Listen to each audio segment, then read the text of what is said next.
இந்த கதையை மாலை முரசு ஆசிரியர் படிச்சுட்டு என்னை உடனே ஒரு ஆள் அனுப்பிச்சு சைக்கிளில் ஒருத்தர் வந்தார், உங்களை மாலை முரசு ஆசிரியர் கூப்பிட்டு வர சொன்னாருன்னு சொல்லலாம்.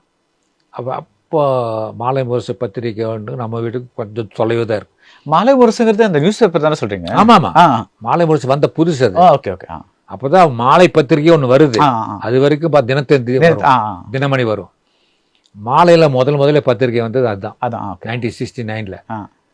நான் உடனே போனேன். அங்கே வந்து ஜெயபாண்டியன், நல்லா ஞாபகம் இருக்கு இன்னும், ஜெயபாண்டியன் சொல்லி ஒரு ஆசிரியர் இருந்தார். அவர் போனவொன்னு எழுதிச்சு வந்து கையை பிடிச்சிட்டு, ரொம்ப சின்ன பையனாக இருக்க, நல்ல அருமையாக கதை எழுதியிருக்கப்பா, புது கோணத்தில் எழுதியிருக்கேன், உனக்கு ஒரு எதிர்காலம் இருக்குது, அடிக்கடி எழுது நீ அப்படின்னாரு. அந்த பாராட்டுன்னு சொல்லிட்டு அந்த 2 நாளையும் எனக்கு மணி ஆர்டரில் 10 ரூபா வந்தது. போஸ்ட்மேனுக்கு ஒரு 4 அணா டிப்ஸு. அவர் ரொம்ப சந்தோஷப்பட்டார். சந்தோஷப்பட்டுட்டு 9.25 ரூபாயில் ஹோட்டலில் டிஃபன், 4.5 ரூபாய்க்கு, 4.5 ரூபாய்க்கு சினிமா பார்த்துட்டு, அது நாம இல்லை, ராயல் தேட்டர் தான், பழைய தேட்டரு, அந்த தேட்டர் தான் 1.5 ரூபா மேலே. அப்புறம் பிராமணன் கப்பையில் போனால் அங்கே வந்து பார்த்திங்கன்னா வெங்காய ரோஸ்ட்டு சூப்பராக இருக்கும்.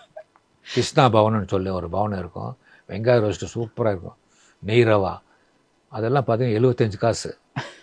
ஒரு 2 இட்லி பார்த்திங்கன்னா 10 பைசா, பெரிய பெரிய இட்லி, 2 இட்லி, ஒரு வெங்காய ரோஸ்ட்டு, காஃபி அவ்வளோ சூப்பராக இருக்கும்.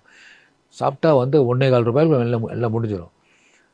அப்போ பசங்க 2 பசங்க, டேய் நீ அடிக்கடி கதை எழுதுறா, கொஞ்சம் 10 ரூபாய் கிடைக்கும், நாம் சாப்பிட்டுட்டு சினிமா பார்க்க வேண்டான்னு சொல்லி. இந்த டிஃபனுக்கும் சினிமாவுக்கும் ஆசைப்பட்டது தான் இந்த வளர்ச்சிக்கு காரணம். பிரில்லியன்ட்.